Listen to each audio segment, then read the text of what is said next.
দেশজুড়ে শুক্রবার 15ই আগস্ট সারা দেশ জুড়ে যথাযথ মর্যাদার সঙ্গে পালিত হচ্ছে দেশের ৭৯তম স্বাধীনতা দিবসের অনুষ্ঠান।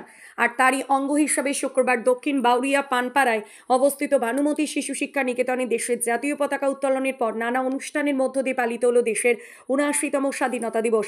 আর অনুষ্ঠান শেষে এদিন বিদ্যালয়ের পক্ষ থেকে আয়োজিত অঙ্কন প্রতিযোগিতায় কৃতি প্রতিযোগীদের হাতে পুরস্কার তুলে দেয় ভানুমত শিশু শিক্ষা নিকেতন কর্তৃপক্ষ। আজ ভারতবর্ষের ৭৯তম স্বাধীনতা দিবস। আমরা বিদ্যালয়ের পক্ষ থেকে এই স্বাধীনতা দিবস উদযাপন করতে চলেছি।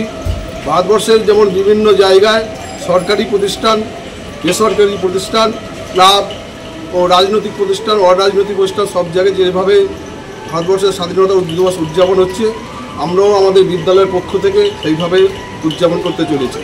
আজকে আমাদের বিদ্যালয়ে শুধু স্বাধীনতা দিবস উদযাপন নয়, তার সাথে সাথে একটি সাংস্কৃতিক অনুষ্ঠান রাখা আছে এবং গত দিনে যে বাচ্চাদের নিয়ে আমরা ছাত্রছাত্রীদের নিয়ে আঁকো প্রতিযোগিতা করেছিলাম তারও পুরস্কার দেওয়াবো এবং মায়েদের যে মিউজিক্যাল চেয়ার হয়েছিল সেটাও আমরা এই অনুষ্ঠানের মাধ্যমে দেব।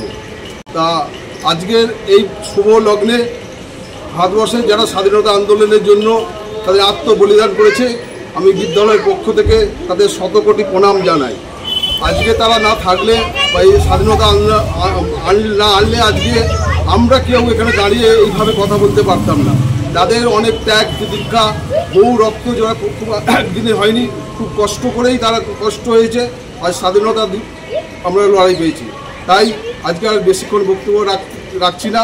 আমার নাম দীপক মণ্ডল, আমি ভানুমতী শিশু শিক্ষা নিকেতনের প্রধান শিক্ষক।